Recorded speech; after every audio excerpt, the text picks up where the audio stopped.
Ayan. So, for today, papakita ko naman yung napatuyo kong sourdough starter. Kasi, ang hirap naman yung everyday, i-feed mo ng i-feed yung starter, which is masasayang talaga yung flour. Kung hindi ka naman everyday na gagawa ng sourdough bread, so it's better na magpatuyo ka na lang ng starter na na-develop mo over days, over the month. Ayun. So, ito, siguro nasa ano na to, 3 months na ginagawa ko yung starter. So, nung na-fully, na-fully develop ko na siya, is naisip ko siya na ipatuyo na lang. So, merong gumagawa ng mga ganito. Ang ginagawa nila is, papatuyuin nila, i-dehydrate yung starter hanggang sa mawala yung water niya. And then, kapag natuyo na siya, i-store na lang siya sa bottle. So, ito, malalaking tipak siya. Ayan siya actually. Nadurog na lang. Ayan, umpisahan ko na siyang durugin kasi nakakagigil siya. So, yun. Ang gagawin dito is, pag napatuyo mo na, actually, yung pinatuyo ko to, siguro may 1 month na siya na nakalagay lang siya somewhere. Dito sa, minsan sa table, minsan sa ibabaw ng oven. Ayun, para mas lalo siyang mag-dry.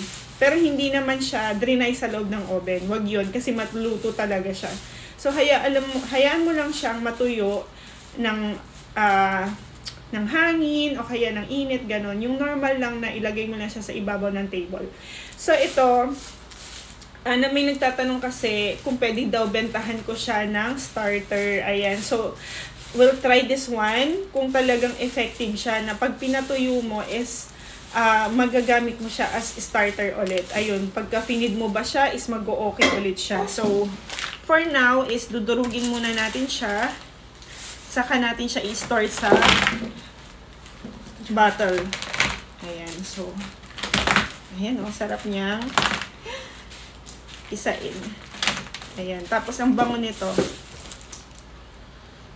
Bango. Bango niya. Para siyang para siyang skyflakes ang amoy niya. Ayan. Actually, dapat madurog to ng mas pino pa para pagka nilagyan siya ulit ng tubig is madali siyang matutunaw. Ayan.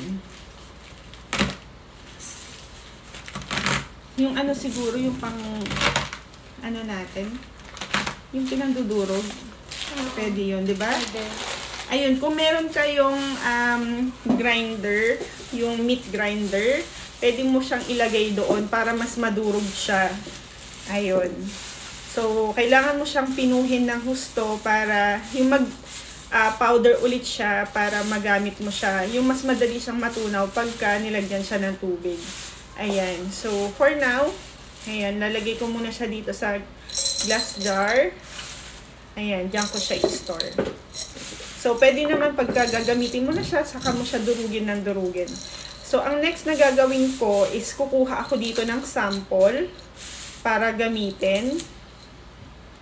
And then, kapag nag-rise siya ng maganda, ibig sabihin, okay din pala na gawin yung ganitong method para ready, may available ka ng starter palagi. Ayan.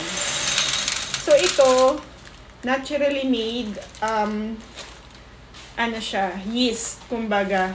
Kung ikaw, kung ayaw mo nang gumagawa pa ng ganito, actually, pwede ka naman bumili ng yeast talaga. Ito, yun nga lang, ang pinagkaiba kasi nito is ito, natural made siya. So, wala siyang mga artificial flavoring. Ayun, yun yung iniiwasan natin. So, yung sourdough natin is natural bread siya. Ayan. From scratch, makakagawa ka ng bread. So, ito is water and microorganism, tsaka flour. Yan lang siya. So, nakagawa ka na ng sarili mong yeast. Ayan.